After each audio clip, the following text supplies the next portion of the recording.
জীবনে আমরা এমন অনেক মানুষের সাথে মিশি যাদের উদ্দেশ্য শুরুতে পরিষ্কার বোঝা যায় না। তারা দেখতে খুবই ভালো, ভদ্র, হাসিখুশি, সবসময় সাহায্য করার মতো আচরণ করে, কিন্তু সময়ের সঙ্গে বুঝতে পারি আসলে তারা আমাদের ব্যবহার করছিল, আর আমরা তা একদমই বুঝতে পারিনি। মনোবিজ্ঞান বলে কিছু মানুষ আছে যারা খুব সূক্ষ্মভাবে অন্যকে ব্যবহার করে, এতটাই নিখুঁতভাবে যে ভিকটিম বুঝতেই পারে না কখন, কিভাবে, কোন মুহূর্তে সে ব্যবহৃত হয়ে গেল। এরা সাধারণত 3 ধরনের হয়। 1, যাদের উদ্দেশ্য স্বার্থপর। 2, যাদের ব্যক্তিত্বে ম্যানিপুলেশন থাকে।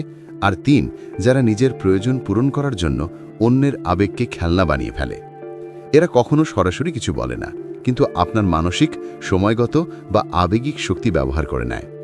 এই মানুষগুলো সাধারণত খুব চার্মিং, খুব বুদ্ধিমান এবং নিজেদের সুবিধা আদায় করতে ভয়ানক দক্ষ। প্রথমেই এরা আপনাকে বিশেষ অনুভব করায়। তারা এমনভাবে কথা বলে যেন তারা শুধু আপনারই ভালো চায়।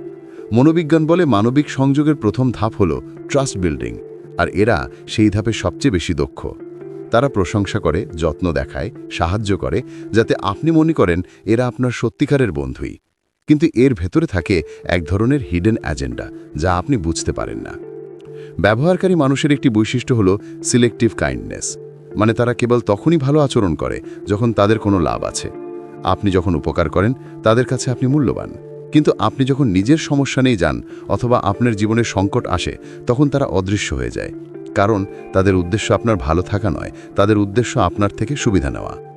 তারা কখনো সরাসরি কিছু চাইবে না, বরং এমনভাবে পরিস্থিতি তৈরি করবে যেন আপনি নিজেই মনে করেন আপনাকে এগিয়ে আসতে হবে। এটাকে বলে সাটল ম্যানিপুলেশন। তারা আপনাকে গিল্ট অনুভব করায়, আপনাকে দয়ালু হিসেবে থাকতে বাধ্য করে, কিংবা এমনভাবে কথা বলে যেন আপনি সাহায্য না করলে আপনি খারাপ মানুষ। ফলে আপনি বুঝতেই পারেন না যে আপনি আসলে তাদের প্রয়োজন মেটাচ্ছেন। আরেক ধরনের মানুষ আছে যারা ইমোশনালি ফিট করে, মানে তারা আপনার আবেগ ব্যবহার করে নিজেদের মানসিক শক্তি বাগায়।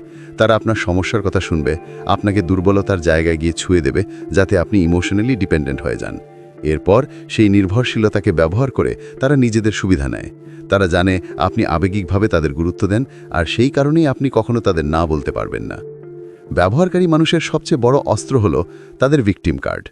যখনই আপনি তাদের ব্যবহার বুঝতে পারবেন বা দূরে যেতে চাইবেন, তারা এমনভাবে আচরণ করবে যেন আপনি নাকি তাদের ভুল বুঝেছেন। তারা কান্না করবে, মন খারাপ দেখাবে, অথবা মনে করাবে আপনি তাদের কষ্ট দিচ্ছেন। এর ফলে আপনি আবার নরম হয়ে যাবেন এবং আবার ব্যবহৃত হবেন। এই চক্র অনেক সময় বছর বছর ধরে চলে। মনোবিজ্ঞান বলে এরা বাউন্ডারি ভাঙতে সবচেয়ে দক্ষ। তারা ধীরে ধীরে আপনার সময়, আপনার মন, আপনার শক্তি এবং আপনার পার্সোনাল স্পেস দখল করে নেয়। আপনি তাদের জন্য নিজের কাজ ফেলে দেন, নিজের আবেগ ক্ষয় করেন, নিজের শক্তি নষ্ট করেন, আর তারা সব কিছু নেয় কিন্তু কখনো দেয় না। এমনকি তাদের জন্য আপনি নিজের ইচ্ছাও বদলে ফেলেন, কিন্তু তারা একবারও ভাবে না আপনি কেমন অনুভব করছেন।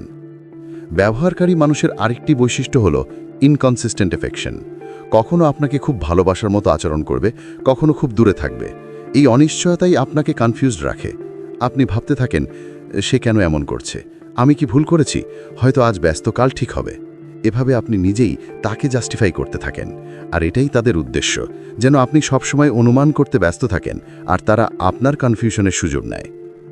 সবচেয়ে বিপজ্জনক বিষয় হলো ব্যবহারকারী মানুষরা কখনো আপনাকে পুরোপুরি হারাতে চায় না, কারণ তাদের থেকে পাওয়ার সুবিধা তারা হারাতে চায় না। তাই তারা মাঝে মাঝে আপনাকে সামান্য ভালোবাসা, সামান্য যত্ন, সামান্য প্রশংসা দেয়, যাতে আপনি মনে করেন সম্পর্কটা এখনও বাঁচানো সম্ভব। কিন্তু বাস্তবে সেই সব মুহূর্তই শুধু আপনার মনকে বেঁধে রাখার জন্য দেওয়া হয়। এটাকে বলে ব্রেড ক্রাম্বিং। এমন মানুষকে চেনা কঠিন, কারণ তারা কখনো প্রকাশ্যে খারাপ হয় না। তারা সব সময় ভালো মানুষের মুখোশ পরে থাকে, কিন্তু তাদের আসল উদ্দেশ্য ধরা যায় 3টি জিনিস দেখে। 1, তাদের কাজ কি ধারাবাহিকভাবে স্বার্থপর।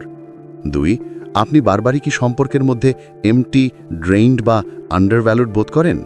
আর 3, তারা কি কেবল তখনই আপনাকে খোঁজে যখন তাদের কিছু চাই। যদি উত্তর 3টিতেই হ্যাঁ হয়, তাহলে বুঝবেন আপনি এমন মানুষের সাথে আছেন যে আপনাকে ব্যবহার করছে এবং আপনি তা বুঝতেও পারছেন না। নিজেকে রক্ষা করার সেরা উপায় হলো বাউন্ডারি তৈরি করা, প্রয়োজনে দূরে যাওয়া এবং সবচেয়ে গুরুত্বপূর্ণ, নিজেকে কম মূল্য দেওয়া বন্ধ করা। যে মানুষ সত্যি আপনাকে মূল্য দেয়, সে কখনো আপনাকে ব্যবহার করবে না। আরও এমন মনোবিজ্ঞানের সত্য, মানব আচরণ, টক্সিক রিলেশনশিপ ডাইনামিক্স এবং ব্যক্তিত্ব বিশ্লেষণ জানতে চাইলে আমাদের মনোবিজ্ঞান সাইকোলজি চ্যানেলটি অবশ্যই সাবস্ক্রাইব করে রাখুন।